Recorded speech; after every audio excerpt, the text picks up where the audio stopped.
Israel का operation rising line और India का ऑपरेशन सिंदूर, इसमें क्या सिमिलैरिटी है? अब भारत की जानिब से अगला राउंड शुरू होने वाला है, वो तो खुद कह चुके हैं। नेतन्याहू ने कॉल किया है पीएम मोदी को और ये ईरान की तरफ से एक मिस कैलकुलेशन है। ये है ईरान का मामला। नंबर 2, पाकिस्तान। तो भारत इस वक्त रीऑर्गेनाइज कर रहा है, वो रीऑर्गेनाइज कर चुका है। उसने इसराइल से, अमेरिका से बहुत बड़ी तादाद में हथियार और असलाह मंगवाया है। इसराइल उस जंग में भी भारत के साथ शामिल है पाकिस्तान के खिलाफ। जितने ड्रोन पाकिस्तान के खिलाफ फायर हुए थे, पूरी पाकिस्तानी कौम जानती है, वो इसराइल ने ईरान पर जो स्ट्राइक्स की उसमें उनकी तमाम की तमाम बड़ी मिलिट्री लीडरशिप का खात्मा कर दिया। और इसराइल की जो स्ट्राइक्स थी वो इतनी प्रिसाइज थी, उन्होंने कमरों के अंदर अपने बेडरूम्स में सोए हुए ईरान के मिलिट्री लीडर्स को वहीं पर उनके बेड पर मारा है। और एक नहीं, दो नहीं, बल्कि दर्जनों लीडर्स को उन्होंने मारा है, कमांडर्स को मार दिया है। लेकिन इस बार क्योंकि ईरान की बड़ी लीडरशिप, मिलिट्री लीडरशिप का खात्मा हो चुका है, तो अब ईरान को एक ऐसा हमला दिखाना था कि उसने भी स्ट्राइक बैक किया। तो ईरान ने जो स्ट्राइक बैक किया है तल अबीब पर, उसमें हमला तो बड़ा है कि जिसमें कई मिसाइल्स और ड्रोन से हमला किया गया, लेकिन जो नुकसान है, लॉस है, वो जो इजराइल ने ईरान का किया है, ईरान ने उसके अशरे अशीर भी नहीं कर पाया। लेकिन इजराइल ने, जैसा हम बता चुके हैं आपको, कि उनकी सारी लीडरशिप का खात्मा कर दिया। मिलिट्री लीडरशिप की हम बात करें, कमांडर्स को जो मारा है। अब हम बढ़ते हैं इस पहलू की तरफ कि क्या इजराइल का ये हमला, यानी जिसको ऑपरेशन राइजिंग लाइन का नाम दिया गया, ऑपरेशन सिंदूर, यानी इंडिया के उस ऑपरेशन से सिमिलर है, मिलता जुलता है, जो कि इंडिया ने पाकिस्तान पर हमला किया था। वो मैं क्यों कह रही हूँ, इसकी वजह यह है कि जो नज़र आ रहा है दोनों हमलों में, उसमें बहुत सी सिमिलैरिटीज़ हैं। और साथ ही नेतन्याहू और प्रेसिडेंट ट्रंप के बीच जो बातचीत हो रही थी, वो भी इस तरह की बातचीत हुई कि एक और टॉक्स का जो है वो दौरा करते हैं, एक और वो करते हैं जिसमें टॉक्स हों और ईरान को इसके ऊपर मनाया जाए। ऐसी कोई भी सिचुएशन नजर नहीं आ रही थी जिससे ये पता चलता कि इजराइल इन दिनों में, यानी कि इस दिन, ईरान पर हमला करेगा। ये है वो सिमिलैरिटी जो मैं आपको कह रही हूँ कि कुछ सिमिलैरिटीज नजर आ रही हैं ऑपरेशन सिंदूर और ऑपरेशन राइजिंग लाइन में। वो ये है कि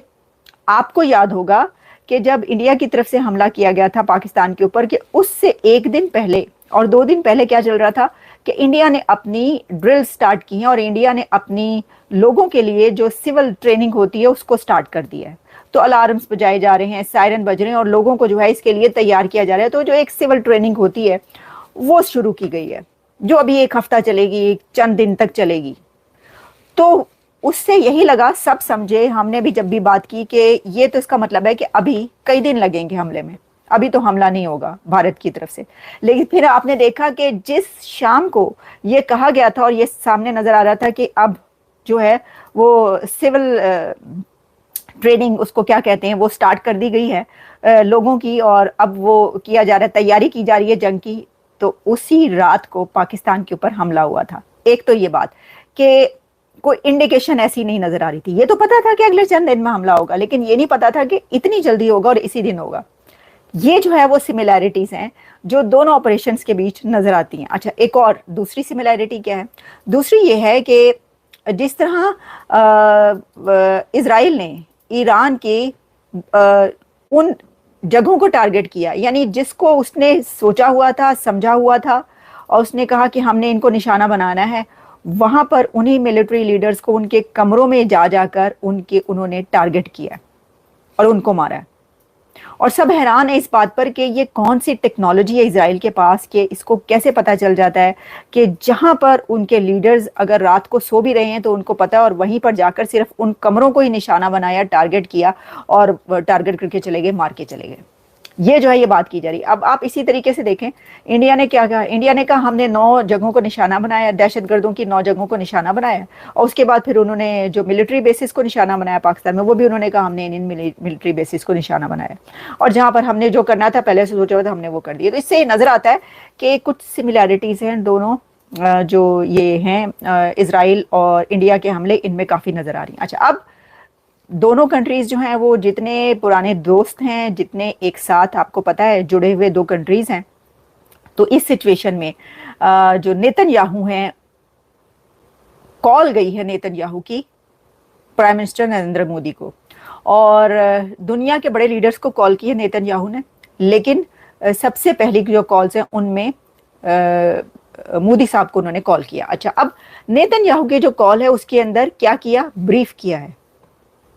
पीएम मोदी को ब्रीफ किया है about this operation rising line, कि किस क्यों हमला किया है और ईरान को क्यों, उनके कमांडर्स को निशाना बनाया है और इस हमले की क्या वजह थी सारी। वैसे तो सभी को पता है, आप कहेंगे कि ये क्या बात हुई, ये तो सबको ही पता है क्यों निशाना बनाया, दोनों कंट्रीज के बीच जो चल रहा है, लेकिन ऐसा नहीं होता, क्योंकि इसमें होता ये है कि जो भी कंट्री, दुनिया का इस वक्त कोई भी कंट्री कहीं पर भी हमला करेगा तो उसमें याद रखिएगा कि वो उससे पहले या उसके बाद, दोनों, कभी दोनों उसमें कि पहले भी और बाद में भी, कभी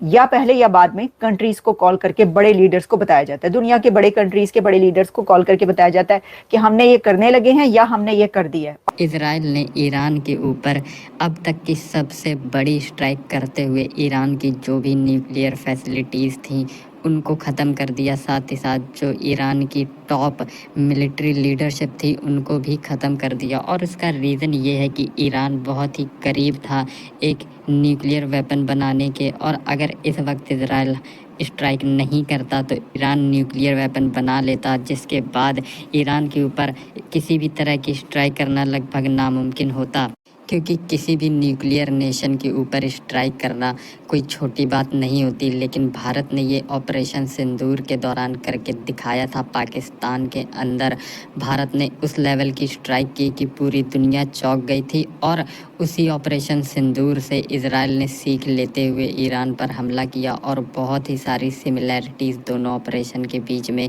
दिखाई दी। और पाकिस्तान के अंदर ये भी चर्चा हो रही है कि ईरान को पूरी तरह से निस्त नाबूद करने के बाद कहीं इजराइल हम पर हमला ना कर दे, क्योंकि इजराइल के जो प्राइम मिनिस्टर हैं नेतन्याहू, उनका एक बहुत ही पुराना वीडियो जिसमें वो कहते नज़र आ रहे हैं कि ईरान के बाद अगला नंबर पाकिस्तान का होगा। तो ऐसे में पाकिस्तान के अंदर काफ़ी पैनिक की सिचुएशन है, और साथ ही साथ पाकिस्तान के अंदर ये भी चर्चा हो रही है कि क्योंकि भारत और इजराइल बहुत अच्छे दोस्त हैं, और हाल ही में ऑपरेशन सिंदूर के दौरान जिस तरह से भारत ने पाकिस्तान को स्ट्राइक किया उससे सीख लेते हुए कहीं इजराइल भी पाकिस्तान पर उसी तरह से हमला ना कर दे, और उस सिचुएशन में पाकिस्तान रिटेलिएट भी नहीं कर सकता, क्योंकि इजराइल के ऊपर अमेरिका का हाथ है, और अमेरिका के खिलाफ जाकर पाकिस्तान कोई कदम नहीं उठा सकता। और पाकिस्तान के अंदर यहाँ तक चर्चा हो रही है कि जैसे ही इजराइल का ऑपरेशन राइजिंग लायन ख़त्म होगा,